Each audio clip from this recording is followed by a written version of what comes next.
You can't crash people into this poverty-stricken, deprived masses if people have independent income and businesses and stuff like that. So what they've done is they've destroyed all those businesses and all that employment. Many of them will never open again. They're phasing out petrol and diesel that humans are causing climate change. In that missing time, what they do is they manipulate your body to need the drug in the patch to survive. This patch has to be replaced every 72 hours. And if you are not repatched, then you start to die a very unpleasant death. If he doesn't do and use his expertise to support the CIA, then he's not repatched.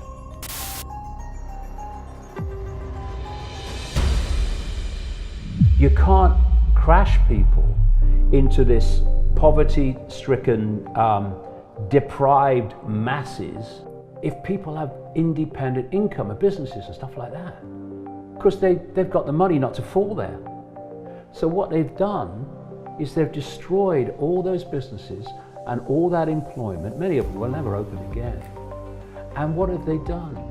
They've created mass global dependency on the state. And if you take this state, this state, this state, this state, and you go to the next level, you have the cult that's orchestrating the whole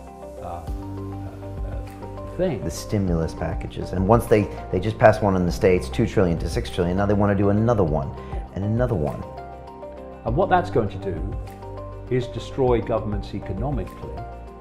And then what they're going to say is the economic system as we've known it is no longer sustainable. It is no longer possible for it to survive. So what we're going to do is to bring in a whole new economic system. And everything you do and everything you purchase, A, we will know about, and B, we can decide any time if you can purchase or not.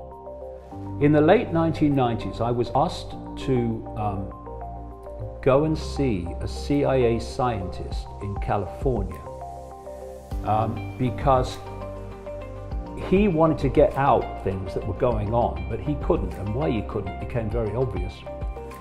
So I went to see him at his house. He's in Southern California. And his family's there and his children are there, and they gave me some food and we had a long chat that evening. And he wanted to tell me things that were happening because he couldn't. He said he joined the CIA, he was a scientist, because he thought he was serving his country. And he said when he got in, he realized that this conspiracy I've been exposing for 30 years was actually happening. That's why he contacted me. And he said, I'm not doing it. No, I'm not doing that. I'm not playing a part in that. And he walked out. He said, next thing he knew, he left home after he walked out. And he said, I got missing time. He said, I don't know what happened after that. The next thing I know after leaving home is I woke up on this medical type bench in this room. He was on his own.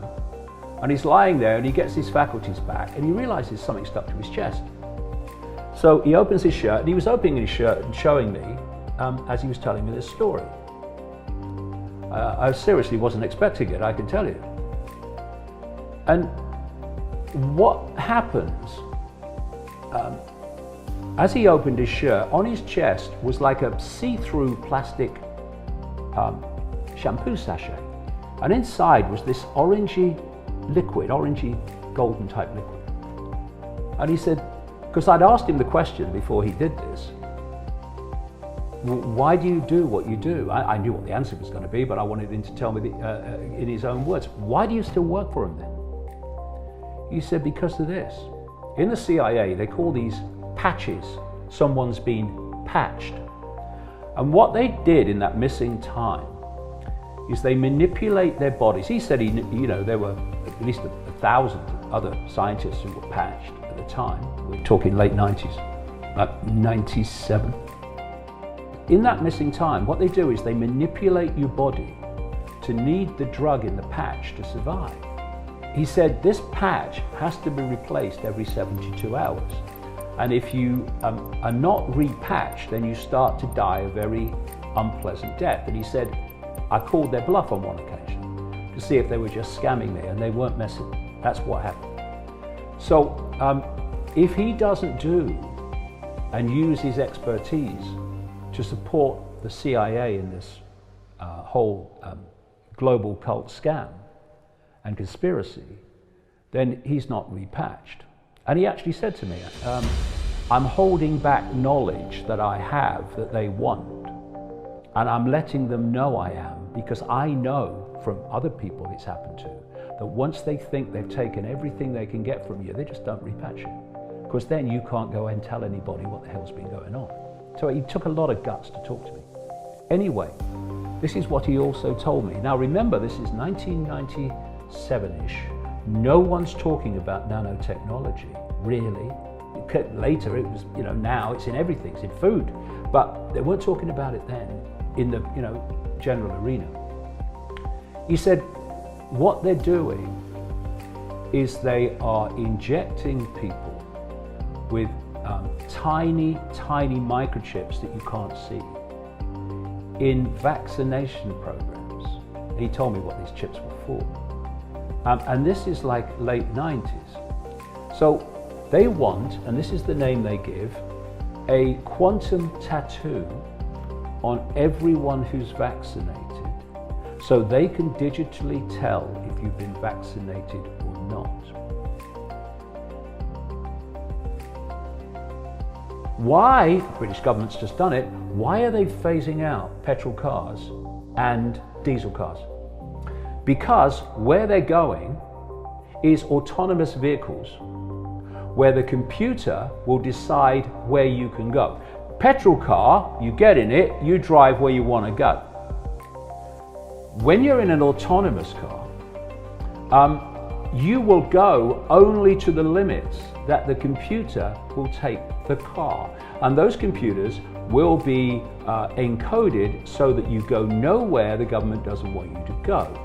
And now, these autonomous cars, and these smart motorways that they're building in Britain, the reason they're building these smart motorways is for autonomous vehicles. They're phasing out petrol and diesel on this ludicrous idea that humans are causing climate change, which is another 1% hoax run by computer models out of the same people that are running the computer models of the so-called virus. The autonomous vehicles are run by electricity.